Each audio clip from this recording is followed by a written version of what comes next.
হয়, আজি আমি জিলা আয়ুক্ত ছাৰক আমি এখন স্মাৰক পত্ৰ দিছোঁ। এই যি তিনিচুকীয়া নপুখুৰীত যি ঘটি যোৱা ঘটনাক লৈ গতিকে আমিতো দেখিব পাইছোঁ যে এটা ঈদগাহ আছে। তো আমিও বিচাৰোঁ যে এই যি আমাৰ সৰ্বানন্দ সিংহ যি আমাৰ মটক ৰজাৰ দিনত এই পুখুৰীটো খন্দোৱা, কাৰণ এই পুখুৰীটোত কোনো ধৰ্মীয় আগ্ৰাসন হ'ব নালাগে। লগে লগে টোত ঈদগাহটো যাতে অতি পলমে তাৰ পৰা আঁতৰাই, তাৰ কাৰণে আমি জিলা আয়ুক্ত ছাৰক স্মাৰক পত্ৰ দিছোঁ। আৰু লগে লগে আমি CM ছাৰৰ লগেও পঠাইছোঁ এখন স্মাৰক পত্ৰ। আৰু গতিকে আজি আমি পৌৰ প্ৰতীকো দিয়া হৈছে এই স্মাৰক পত্ৰ এই বিষয়টোক লৈ।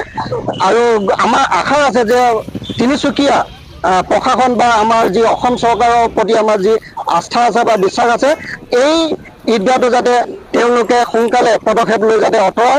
আৰু যদি চৰকাৰে বা এই প্ৰশাসনে যদি এই ঈদগাহটো আঁতৰাবৰ কাৰণে বিফল হয়, তেতিয়াহ'লে কিন্তু বিশ্ব হিন্দু পৰিষদ বজৰং দলে আঁতৰাবৰ কাৰণে হাতে কামে লাগিব, এইটো চিধা কথা।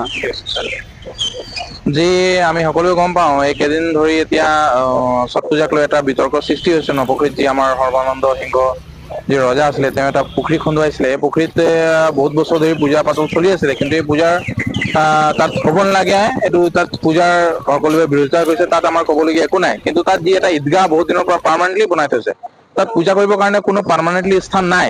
কিন্তু আমি দেখিবলৈ পাইছো তাত আমাৰ মুছলমান ধৰ্মাৱলম্বী যি লোক আছে, তেওঁলোকক তাত ঈদ পাতিবৰ কাৰণে এটা পাৰ্মানেণ্টলি তাত এটা ষ্ট্ৰাকচাৰ বনাই থৈছে। এই ষ্ট্ৰাকচাৰটো অতি শীঘ্ৰে তাৰ পৰা আঁতৰাব লাগে, সেইটো আমি জিলা প্ৰশাসনক দাবী জনাইছো। আজি আহি আমি যি জিলা উপায়ুক্ত ডাঙৰীয়াক আমি এখন মেমৰেণ্ডাম দিছে, আৰু তেওঁ আমাক বিশ্বাস দিছে যে অতি শীঘ্ৰে এইটোৰ ওপৰত একশ্যন লোৱা হ'ব। আৰু যিখিনি তাত ইলিগেলি বনোৱা আছে ষ্ট্ৰাকচাৰ, এই ষ্ট্ৰাকচাৰ অতি শীঘ্ৰে তাৰ পৰা আঁতৰাব কাম কৰিব। যদি সেইটো জিলা প্ৰশাসনে কৰিবলৈ নিষ্ফল হয়, তেনেহ'লে বজৰং দলে অতি শীঘ্ৰে যদি জিলা প্ৰশাসন নকৰে, তেনেহ'লে আমি হাতে কামে লাগি এইটো আঁতৰাবৰ কাৰণে আগবাঢ়িব যাব বাধ্য হ'ম। ধন্যবাদ।